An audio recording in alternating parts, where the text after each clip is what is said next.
मित्रांनो, लिसन टू री ॲप्लिकेशन तुम्हाला सर्व प्रकारचे स्पर्धा परीक्षांसाठी आवश्यक असणारे ऑडिओ बुक्स, ऑडिओ नोट्स आणि इतर मटेरियल देखील उपलब्ध करून देते. धडा 5वा. उत्तर भारतीय मैदान, मध्य, पूर्व आणि त्रिभुज प्रदेश. गंगेचे मैदान. प्रस्तावना. गंगा आणि तिच्या उपनद्यांनी मैदानांचे जलनिस्सारण होते. उत्तरेकडील हिमालय पर्वत आणि दक्षिणेकडील द्वीपकल्पीय पठार यामध्ये 1050 किलोमीटर लांबीचे पूर्व पश्चिम मैदान आहे. हे मैदान पश्चिमेकडे रुंद आणि पूर्वेकडे अरुंद आहे. गंगेचे मैदान हे भारतीय संस्कृतीचे माहेरघर आहे.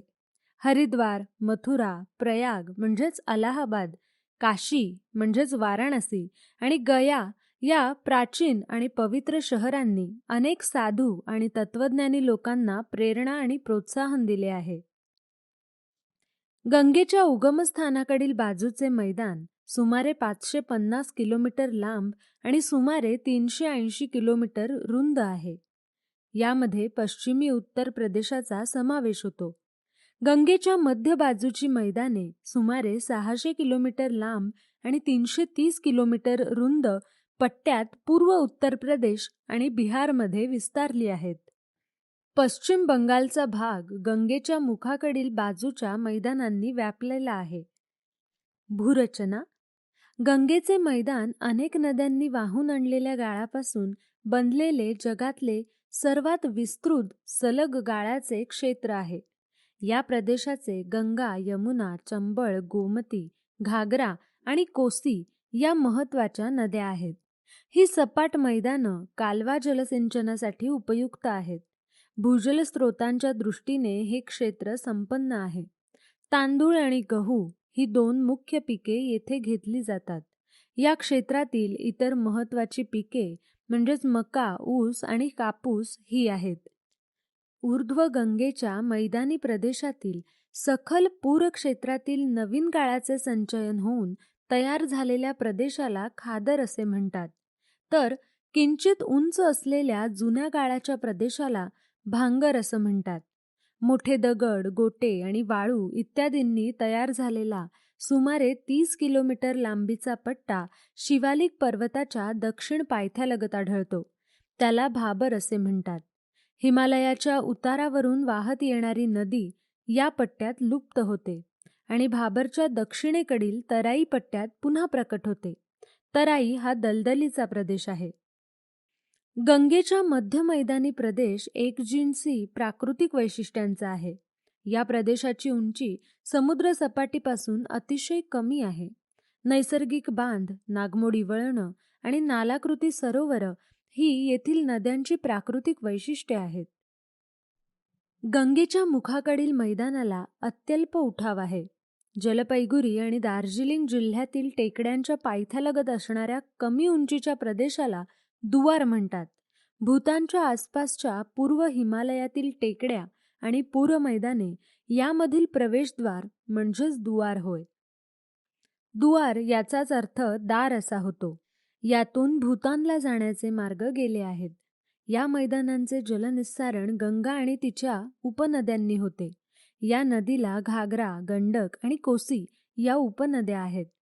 गंगेच्या ऊर्ध्व मैदानांचा उतार अतिशय कमी आणि वायव्येकडून आग्नेयेकडे आहे. संथ वाहणाऱ्या नद्यांमुळे या मैदानांमध्ये अनेक वळणं आणि नालाकृती सरोवरे तयार झाली आहेत. हिमालयात उगम पावणारी गंगा आणि तिच्या उपनद्या म्हणजेच यमुना, रामगंगा, घागरा, कोसी आणि गोमती या बारामाही वाहणाऱ्या नद्या आहेत. चंबळ नदी द्वीपकल्पीय पठारावर उगम पावते आणि यमुना नदीला येऊन मिळते. गंगेच्या मध्य मैदानांचे जलनिस्सारण गंगा, घागरा, गंडक, शोण इत्यादी नद्यांनी होते. शोण, कोसी आणि घागरा या नद्या यांचे थैमान घालतात आणि सतत प्रवाह बदलतात.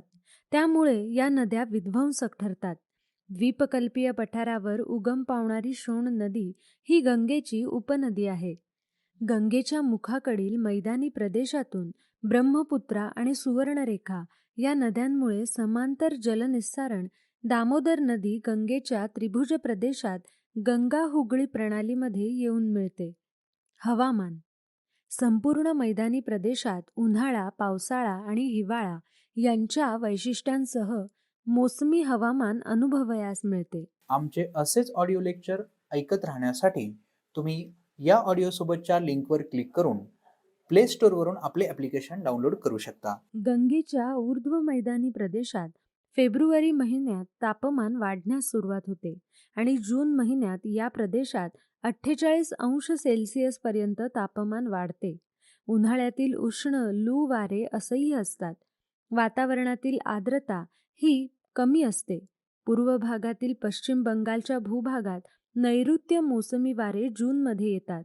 पश्चिमेकडे पाऊस कमी कमी होत जातो. बराचसा पाऊस बंगालच्या उपसागरावरून वाहणाऱ्या मोसमी वाऱ्यापासून मिळतो.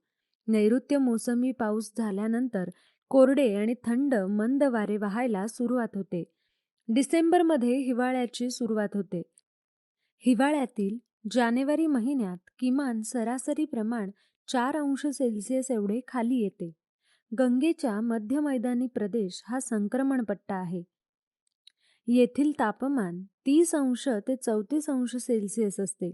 बिहारमध्ये जूनच्या मध्यावर जून-सप्टेंबर दरम्यान या प्रदेशात 90% पाऊस बंगालच्या उपसागरावरून वाहणाऱ्या मोसमी वाऱ्याच्या शाखेमुळे मिळतो. याची सापेक्ष आर्द्रता 70%च्या वर असते. हिवाळा नोव्हेंबर महिन्यात सुरू होतो. डिसेंबर महिन्यातील किमान तापमान 4 अंश सेल्सिअस पर्यंत उतरते. गंगेच्या मुखाकडील मैदानी प्रदेशात उष्ण आणि आर्द्र हवामान अनुभवयास मिळते. या प्रदेशातील हवामानावर उत्तरेकडील हिमालय, दक्षिणेकडील बंगालचा उपसागर आणि पूर्वेकडील मेघालय पठार इत्यादींचा प्रभाव पडतो. जलपैगुरी येथील जानेवारी महिन्यातील किमान तापमान 2 अंश सेल्सिअस आणि पश्चिम बंगालच्या मध्य भागात तापमान 17 अंश सेल्सिअस आढळते. मार्च महिन्यात तापमान वाढायला सुरुवात होते आणि मोसमी पूर्व वादळी वाऱ्यासह जोरदार पाऊस पडतो. या पावसाला कालबैशाखी असे म्हणतात. यामुळे या प्रदेशातील जनजीवन आणि संपत्तीचे फार मोठे नुकसान होते. मे महिन्यामध्ये सरासरी तापमान 33 अंश सेल्सिअस पर्यंत वाढते. जून ते ऑक्टोबरमध्ये या प्रदेशात जोरदार पाऊस म्हणजेच 1200 ते 4000 मिलीमीटर पडतो. मृदा. संपूर्ण मैदानी प्रदेशात गाळाची मृदा आढळते. गंगेच्या ऊर्ध्व मैदानी प्रदेशात वाळू आणि गोटे यांचे मिश्रण आढळते. तर तराईमध्ये सेंद्रिय आणि आर्द्रतायुक्त वालुकामय चिकणमाती आढळते. खादरची नवीन गाळाची मृदा अल्कलीयुक्त असते आणि तिच्यामध्ये ह्युमसचा अभाव असतो. भांगर ही जुनी गाळाची मृदा परिपक्व असते, पण त्यामध्ये क्षार, चुनखडक आणि अल्कलीचा अभाव असतो. गंगेच्या मध्य मैदानी प्रदेशात अपरिपक्व गाळाची मृदा आढळते. कमी जलनिस्सारणामुळे सोडियम क्षार साठून मृदा नापीक होते. साधारणपणे या मृदेमध्ये नायट्रोजनचे प्रमाण कमी असते. त्यामुळे या मृदेला नैसर्गिक आणि कृत्रिम खतांची गरज असते. गंगेच्या मुखाकडील मैदानी प्रदेशात जांभी, तांबडी आणि गाळाची मृदा आढळते. जांभी मृदा नैऋत्य भागात असून ती आम्लधर्मीय आहे आणि तिच्यात ह्युमसचा अभाव आढळतो. तराई मृदेत सुद्धा ह्युमसचा अभाव असतो. गाळाची मृदा अल्कली आणि ह्युमसनी समृद्ध असते. नैसर्गिक वनसंपत्ती. गंगेची ऊर्ध्व मैदाने पूर्वी वनाच्छादित होती. शेती आणि नागरी वस्तीचा विस्तार झाल्यामुळे वनआच्छादन विरळ होत गेले. भांबर आणि तराई क्षेत्रात मैदानी प्रदेशापेक्षा जास्त वनक्षेत्र आहे. साल आणि सेमल वृक्षाचे भांबर आणि तराईमध्ये अधिक्य आहे. पश्चिमी शुष्क प्रदेशात शिसव, बाभूळ, खैर आणि सेमल ही वृक्ष आढळतात. गंगेच्या मध्य मैदानात अतिवृक्षतोडीमुळे या प्रदेशातील जंगले नाहीशी झाली आहेत. नापीक प्रदेशात वड, पिंपळ, चिंच, महुआ, कडुलिंब, बाभूळ इत्यादींचे वृक्ष आढळतात. गंगेच्या मुखाकडील मैदानात 3 प्रकारची वनसंपत्ती आढळते. खारफुटी वनस्पती आणि सुंदरी वृक्ष पश्चिम बंगालमध्ये त्रिभुज प्रदेशात आढळतात. उष्णकटिबंधीय जंगले उत्तरेतील दुआर प्रदेशात आढळतात. यामध्ये साल आणि शिसव हे वृक्ष प्रामुख्याने आढळतात. पश्चिम भागात पानझडी वने आढळतात. यामध्ये साग, शिसव, बांबू इत्यादी मुख्य वृक्ष आहेत. लोकसंख्या आणि वसाहती. जगातील अतिघनतेच्या प्रदेशांपैकी एक असलेल्या गंगेच्या मैदानी प्रदेशाने देशाचा एकूण क्षेत्रापैकी 9% भाग व्यापलेला आहे. येथील लोकसंख्या देशाच्या 23% आहे. 2011 सालातील जनगणनेनुसार मैदानी प्रदेशाची सरासरी घनता दर चौरस किलोमीटरला 931 आहे. उत्तर प्रदेशात दर चौरस किलोमीटर 828 तर बिहारमध्ये दर चौरस किलोमीटर 1102 आहे. आमचे असेच ऑडिओ लेक्चर ऐकत राहण्यासाठी तुम्ही या ऑडिओसोबतच्या लिंकवर क्लिक करून प्ले स्टोअरवरून आपले ॲप्लिकेशन डाउनलोड करू शकता. गंगेच्या ऊर्ध्व मैदानी प्रदेशातील अनेक जिल्ह्यात दर चौरस किलोमीटरला 1000 पेक्षा जास्त घनता आहे. भांगर प्रदेशात वसाहती दाट आहेत. संपूर्ण मैदानी प्रदेशात जलसिंचन आणि वाहतुकीच्या उत्तम सुविधा आहेत. यामध्ये लखनौ, कानपूर, गाझियाबाद, आग्रा, अलाहाबाद, मेरठ ही प्रमुख शहरे आहेत. आग्रा हे ऐतिहासिक शहर आहे. गंगेच्या मध्य मैदानी प्रदेशातील जंगल व्याप्त तराई क्षेत्र वगळता दाट लोकवस्ती आहे. येथे जवळजवळ 93% ग्रामीण भाग आहे. बिहारच्या मैदानी प्रदेशात मोठी आणि दाट खेडी आहेत. जंगल व्याप्त तराई प्रदेशात विखुरलेल्या ग्रामीण वसाहती आहेत. पाटणा हे या प्रदेशातील मोठे शहर आहे. वाराणसी, गोरखपूर, गया, भागलपूर, मुझफ्फरपूर, दरभंगा, मिर्झापूर, कटिहार ही इतर नोंद करण्याजोगी शहरे आहेत. पूर्वीय उत्तर प्रदेशातील वाराणसी हे महत्त्वाचे आणि प्राचीन धार्मिक शहर आहे. गंगेच्या मुखाकडील मैदानी प्रदेशात लोकसंख्येची असमान विभागणी आहे. उत्तर भागात सिलिगुरी जिल्ह्यामध्ये दर चौरस किलोमीटरला 400 व्यक्ती तर त्रिभुज प्रदेशात दर चौरस किलोमीटरला 800 व्यक्ती आहेत. कोलकाता आणि हावडाजवळ लोकसंख्येची घनता 1000 व्यक्तींच्या वर नोंदवली आहे. कोलकाता, हावडा, दुर्गपूर, असनसोल, सिलिगुडी, जाधवपूर, राणीगंज, खरणपूर इत्यादी प्रदेशातील प्रमुख शहरे आहेत. आर्थिक विकास. शेती. योग्य पर्जन्यमान आणि प्रचंड जलस्रोतांमुळे गंगेच्या मैदानी प्रदेशातील लोकांनी शेती व्यवसाय अंगीकारला आहे. एकूण क्षेत्राच्या निम्मे क्षेत्र दुभार लागवडीखाली आहे. एकूण पीक क्षेत्रापैकी 90% क्षेत्रामध्ये खाद्यान्न पिके घेतली जातात. सौम्य हिवाळा आणि उन्हाळ्यातील उष्ण हवामान यामुळे विविध प्रकारची पिके घेता येतात. गहू, हरभरा, बार्ली आणि तेलबिया ही हिवाळी पिके आणि तांदूळ, मका, ऊस, बाजरी आणि ज्वारी ही पावसाळी पिके असतात. गंगेचा उगमाकडील मैदानी प्रदेश शेतीसंपन्न आहे. गंगा, यमुना, दुआबच्या मध्यभागात विस्तृत क्षेत्र लागवडीखाली आहे.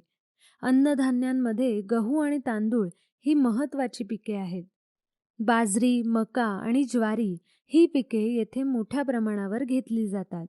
रब्बी आणि खरीप हंगामामध्ये कडधान्ये घेतली जातात. गंगा यमुनेच्या वरच्या आणि मध्य दोआब भागामध्ये वाटाणा, हरभरा आणि तूर ही महत्त्वाची पिके आहेत. मैदानी प्रदेशातील ऊस हे महत्त्वाचे नगदी पीक आहे. मैदानी प्रदेशात भुईमूग, तीळ आणि मोहरी ही तेलबियांची पिके प्रामुख्याने आढळतात. गंगेच्या मध्य मैदानी प्रदेशात शेती हा मुख्य व्यवसाय आहे. भात आणि गहू ही मुख्य पिके असून त्यानंतर मका, तेलबिया आणि ऊसाचा क्रमांक लागतो. गंगेच्या त्रिभुज प्रदेशात भात आणि ताग ही महत्त्वाची पिके आहेत. इतर पिकांमध्ये तीळ, मोहरी, भुईमूग, तंबाखू यांचा समावेश होतो. येथे जलसिंचनासाठी विपुल प्रमाणात पाण्याची उपलब्धता आहे. पश्चिमी उत्तर प्रदेशात सर्वत्र जलसिंचन आहे. गंगेच्या उगमस्थानाकडील बाजूच्या दुआबामध्ये प्रामुख्याने कालवे हा जलसिंचनाचा प्रमुख साधन आहे.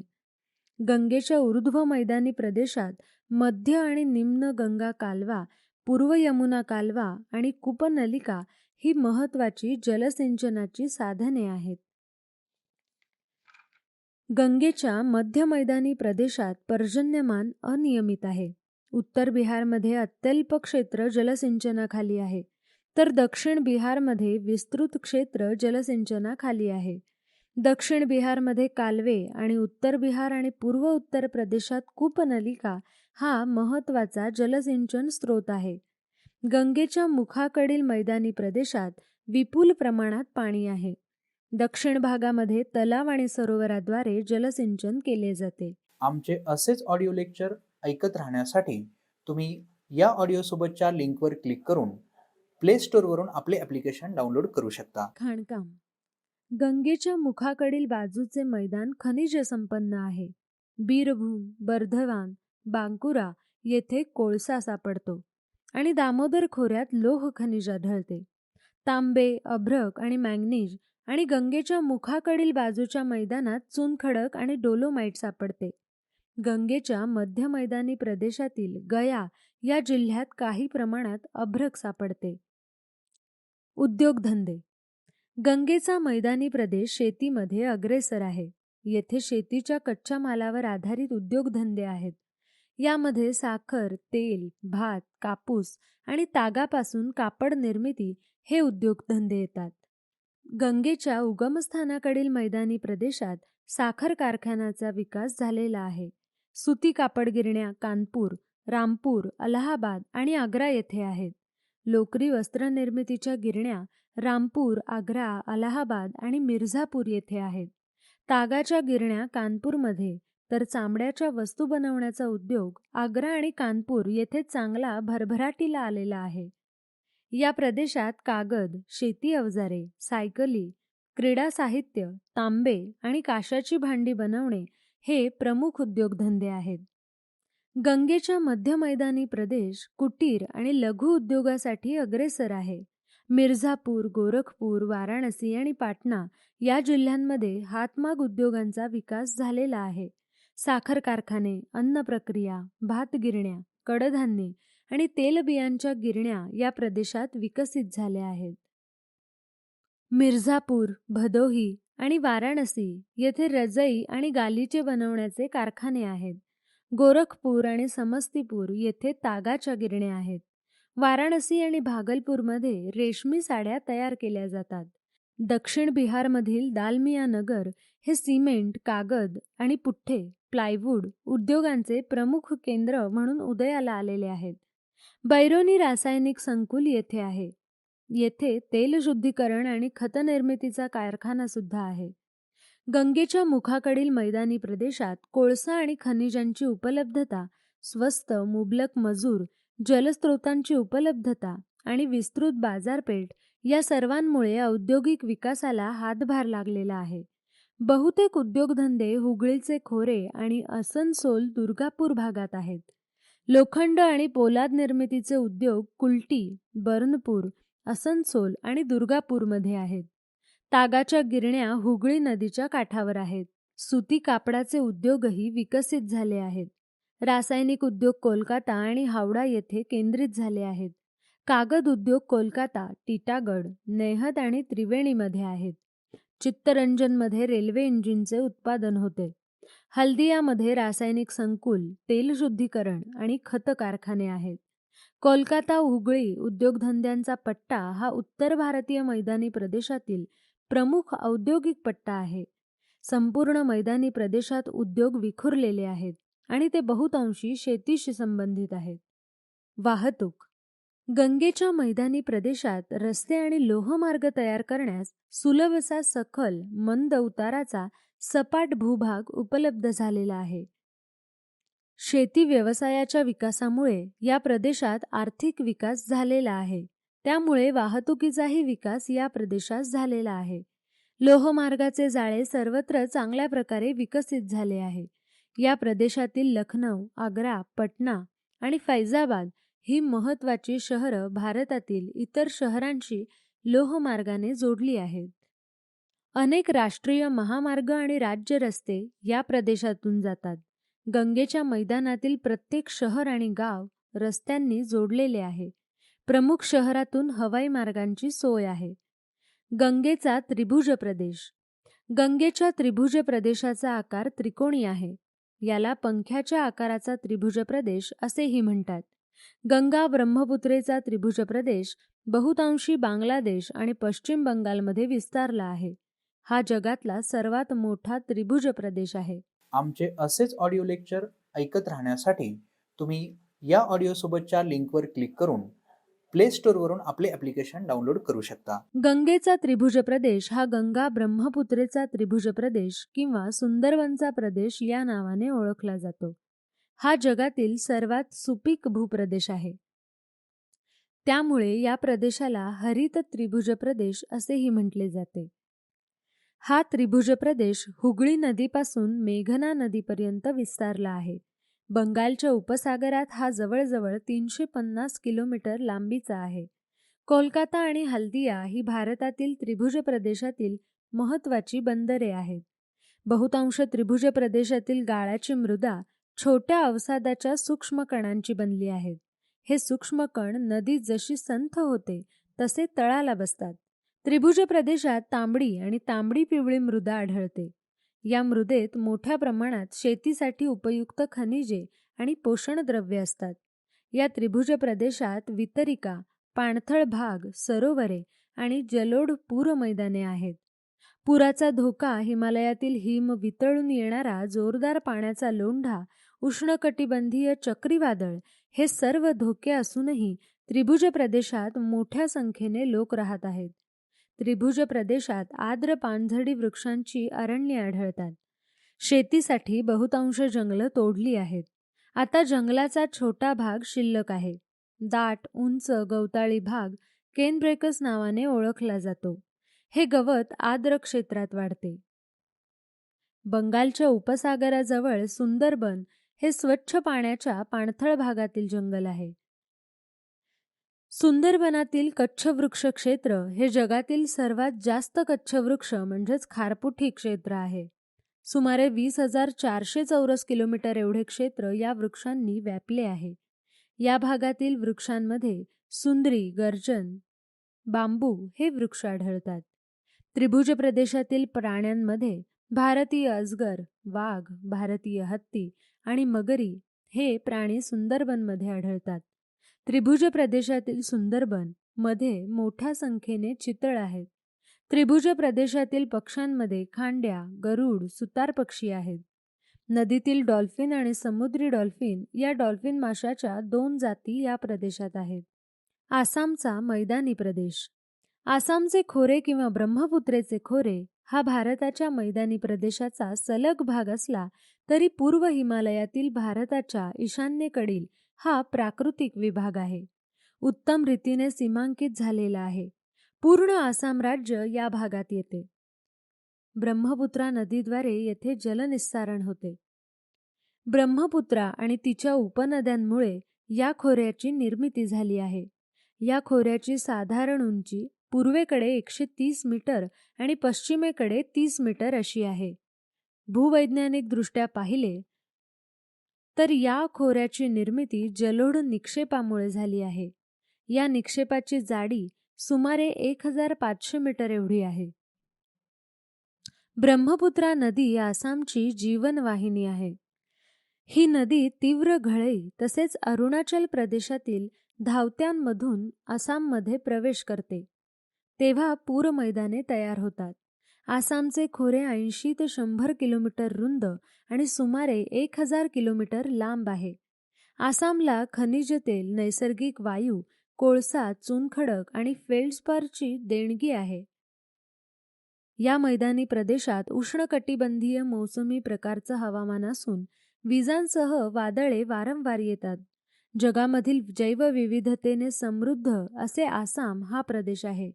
येथे उष्णकटिबंधीय वर्षावने, पानझडीची वने, गवताळ प्रदेश, बांबूची वने आणि दलदलीच्या प्रदेशातील अनेक परिसंस्था आढळतात.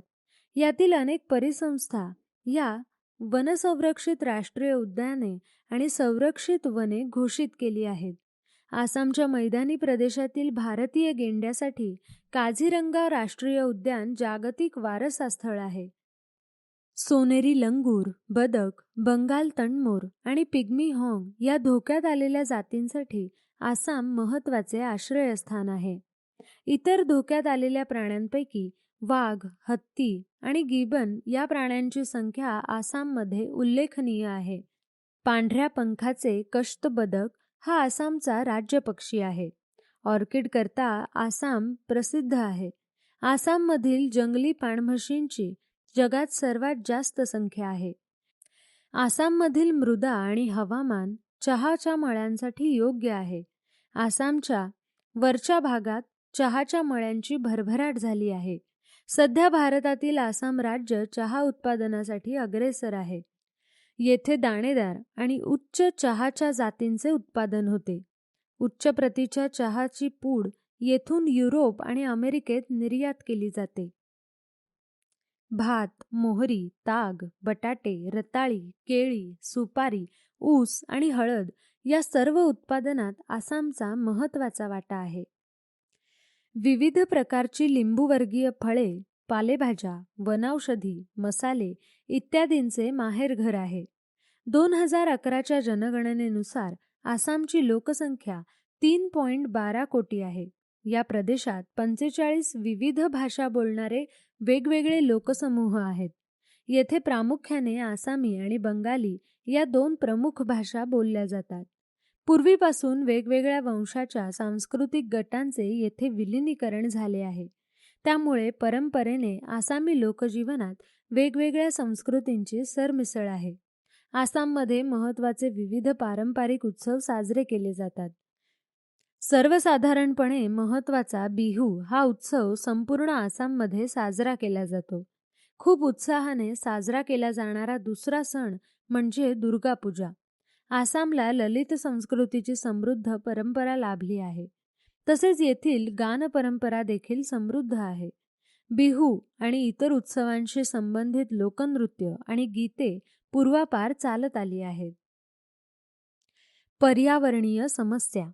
मुसळधार पावसामुळे गंगेचा मैदानी प्रदेश पावसाळ्यात पाण्याने जलमय झालेला दिसतो. नद्यांना पूर येतो. पुरामुळे कोसी नदीचा प्रवाह बदलला आहे. आसाममध्ये ब्रह्मपुत्रा नदीच्या खोऱ्यात दरवर्षी महापूर येऊन प्रचंड जीवित आणि वित्तहानी होते. वनसंपत्ती आणि वन्य प्राण्यांचेही खूप मोठ्या प्रमाणावर नुकसान होते.